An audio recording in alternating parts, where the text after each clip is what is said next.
here, and this is an expansion of a presentation I gave 4 years ago, and I was speaking with Irina yesterday on how so many of these things have come into fruition.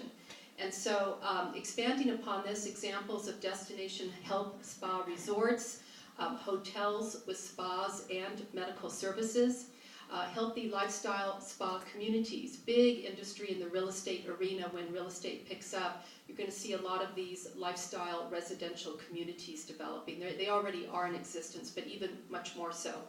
And then looking at one example of wellness-based day spas, and then the subject of medical tourism. And I want to give a little bit of attention to this because there'll be a conference in Los Angeles the end of this month for 3 days on international medical tourism. How many of you here are familiar with the subject? 1, 2, 3, just a handful. Well, I hope this information, and I have a book I'm going to pass around as I'm speaking.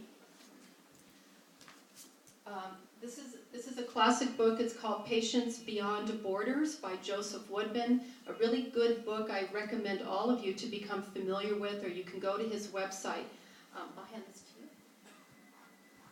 And you may think, well, what does that have to do with me? Well, part of the changing landscape is globalized worldwide healthcare. Rather than hospitals that become one size, we do everything model, you're going to see centers of excellence, and this is already prevalent in many parts of the world. And it's very exciting to see this disruption that I'll be talking about a little bit more of how the playing field is going to be changing quite dramatically. But before I start, I want to, because you used the word medical spa in the title for my presentation, is give some terminology to some of these terms. And first of all, I personally don't use the word medical spa. I don't think it really has much meaning professionally, and especially it can be confusing for the consumer out there, even though it's used extensively in the industry. But if I was to say to you, I have a medical hospital or I have a medical clinic, you know, it's very ambiguous. And so medical spa, does that mean I need to see a doctor if I have a facial? I mean, it's interesting the comments you get from consumers. So a number of years ago on the Spa Finder website, and I'm sure those of you in the back cannot see this, they began to give some definition of prevention and wellness and aesthetic and cosmetic services and treatments.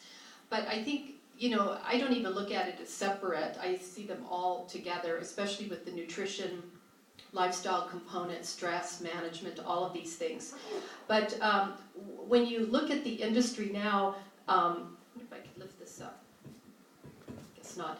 I'll just speak out loud. We look at many, many different business models. Day spas with medical services, medical aesthetic spas, branded hotels with medical services, destination resorts with medical programs, hospitals with spa services, and interesting alliances with spas and hospitals. I'll reference one a little bit later here in Southern California.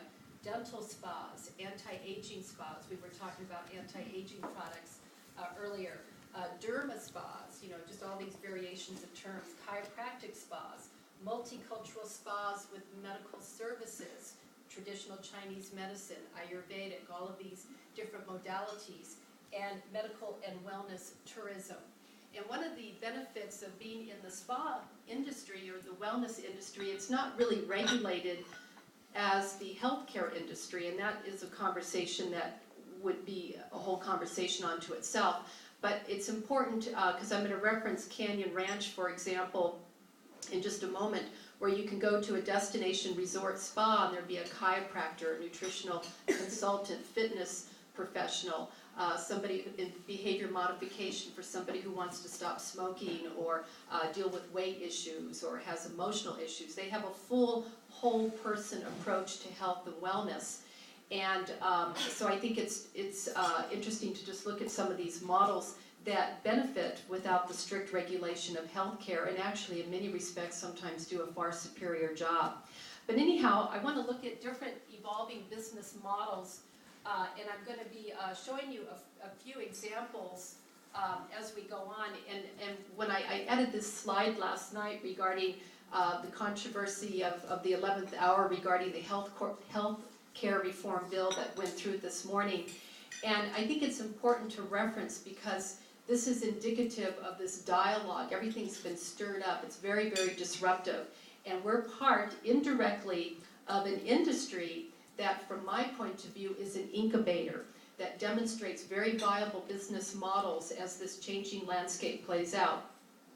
So just to give a little frame of reference on our healthcare system in complete crisis, when you look at the numbers of 2.5 trillion for 2009 and estimated growth to 4 trillion by 2015, this is not a sustainable system. And so we're putting big, expensive Band-Aids on a sinking ship. We have old legacy models that, and I speak to many hospital developers, CEOs, directors, and many of them are candid enough to say, we know we will not be relevant in the future, but we don't know how to reposition ourselves. And part of it, even if they want to change, that they're handcuffed because they're so invested in an old legacy model. You know, big expensive hotel with maintenance and overhead, old legacy equipment. So it's not like they can just change even if they wanted to. Then, as we'll look at momentarily, we see examples of early adapters incubating new models. And part of their benefit is they don't have any financial risk or exposure from being an old legacy model. They can pick and choose best practices and create something that's completely new and picks up the pulse of the marketplace. So it'll be interesting to see how this situation plays out. But the bottom line is we're preparing for massive disruption. And historically in business, when you look at any industry preparing for massive disruption, which is what we have at hand, is that you look at the opportunities, look at it from a creative way of how is this going to play out? How can we position our organization to be relevant in this changing playing field? And when you look at like Google, you know, like where did they come from? And here with worldwide marketplace of a great idea that hit the market at the right place at the right time. So this applies to all of us.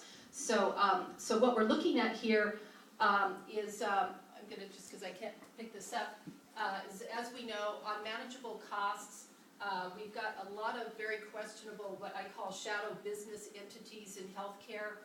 And the profit structure, especially with the pharmaceutical industry and all the lobbyists and the whole structure, is just not going to sustain itself. And so it'll be important for all of us to look at how we're going to be activists. I want to encourage all of you to write letters, send emails. We have to make our voice known to people who work in Washington to support these new models, because all I can say is it's going to be very, very disruptive in the years to come.